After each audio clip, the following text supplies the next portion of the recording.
बेतिया का उप मुख्यमंत्री रेणु देवी भी रही, संजय जायसवाल भी बहुत बड़े पोस्ट पर रहे। उसके बाद बेतिया को क्यों नहीं बदलने का प्रयास हुआ कि कुछ अच्छा तरह से बदला जाए?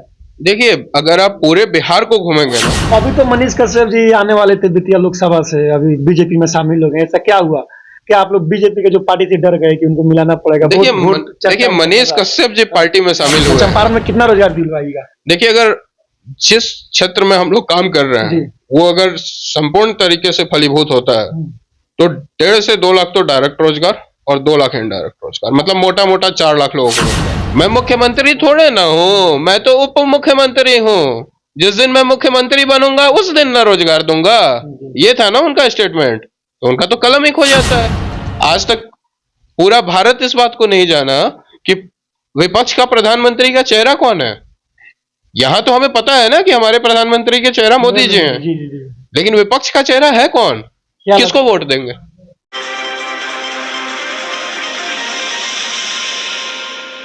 नमस्कार, प्रणाम। अभी हम मौजूद है बेतिया में। आप लोगों से बता दें, भारतीय जनता पार्टी के प्रदेश आईटी सेल प्रभारी रवि रोशन जायसवाल जी मेरे साथ मौजूद है। इनसे कुछ बातचीत करते हैं, कुछ जानने का प्रयास करते हैं। सबसे पहले मैं जानना, आपका स्वागत है। बहुत बहुत धन्यवाद जी। अच्छा, सुनने में आया कि भारतीय जनता पार्टी आपको बहुत बड़े बड़े जिम्मेदारी दी है करने के लिए। पार्टी का कार्य है, कर रहा हूँ। जो दायित्व मिला है उसे पूरा करने की कोशिश कर रहा हूँ। आईटी पार्क जो आया है उसमें क्या क्या? देखिए, आईटी पार्क क्या है ना कि वो आईटी कंपनीज को, जितनी भी बड़ी एमएनसीज कंपनी है, उनको लेके आने का एक जरिया है। जब तक उन्हें एक अच्छा प्लेटफॉर्म, एक अच्छा एनवायरनमेंट नहीं मिलेगा वो नहीं आएंगे।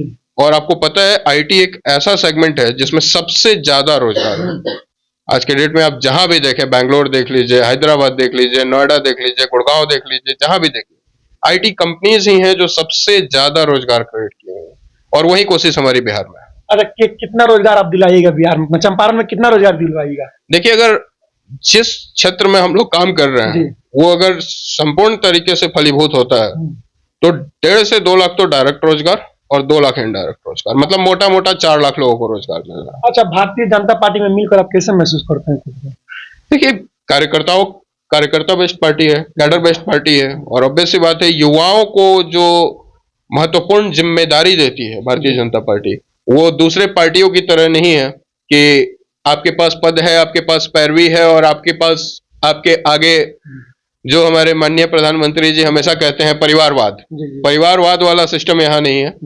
यहाँ सिंपल है, आप काम करिए, आपको जगह मिलेगा। काम करने में एकदम जगह कन्फर्म है।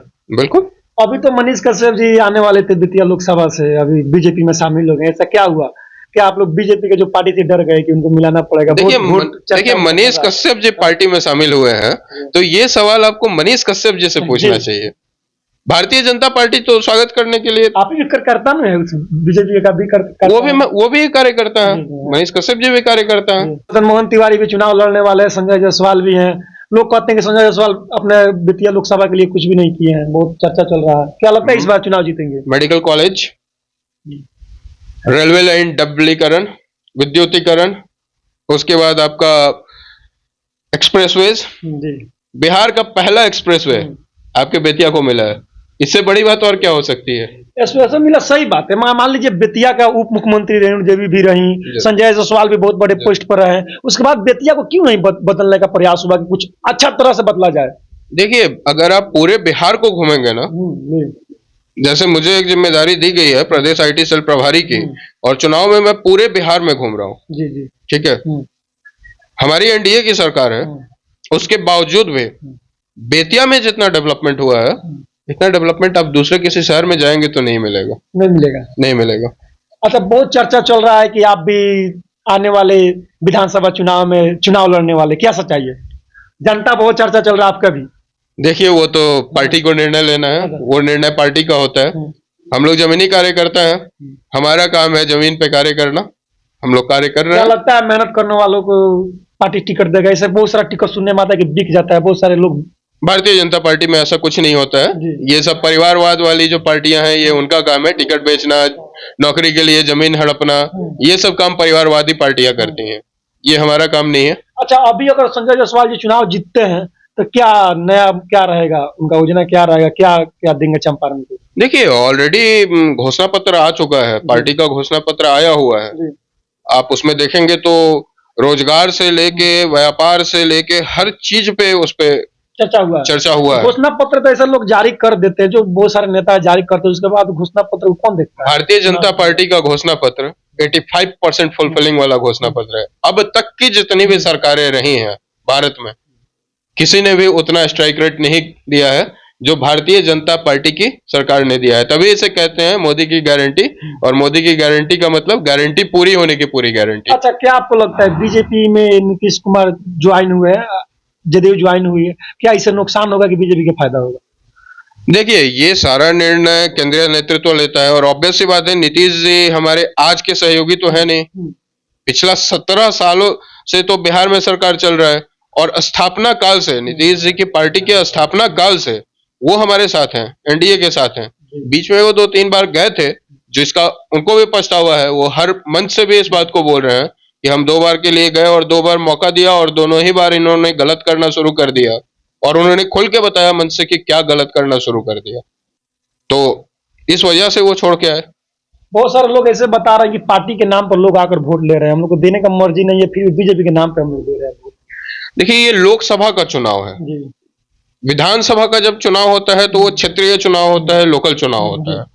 और जब लोकसभा का चुनाव होता है ना, वो देश का चुनाव होता है, वो प्रधानमंत्री को चुनने का चुनाव होता है।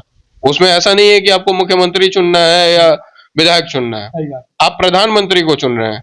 आप ये सोचिए ना कि अगर यहाँ कोई किसी दूसरे को वोट देता है, विपक्ष को वोट देता है, उसके प्रधानमंत्री का चेहरा कौन है?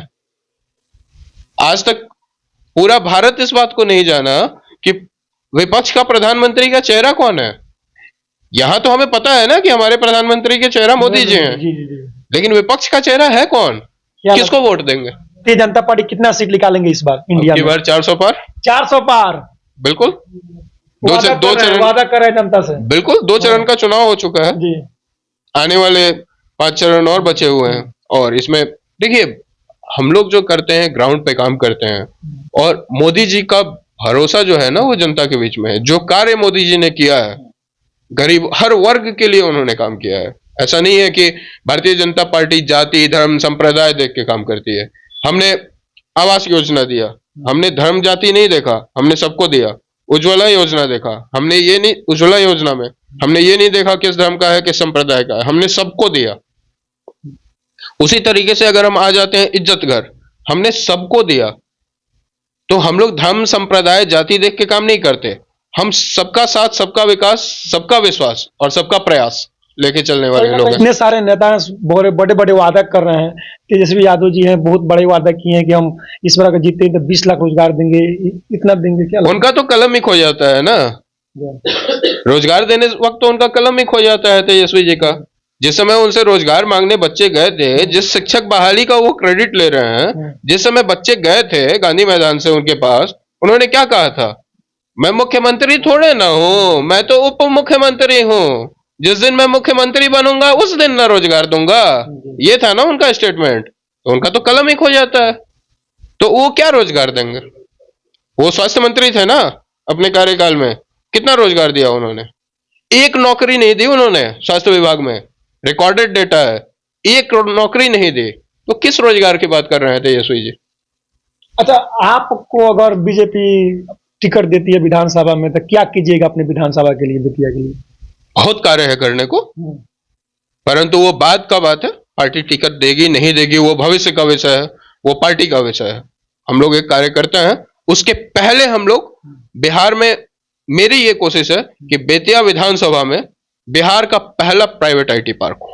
आईटी पार्क हो पहला बिहार का पहला, यहाँ बिहार का पहला आईटी पार्क हमारे चंपारण में बनने वाला है। चल रहा है, प्रक्रिया चालू है, देखते हैं। बहुत सारे लोग आए हैं, विजिट करके गए हैं, एरिया देख के गए हैं।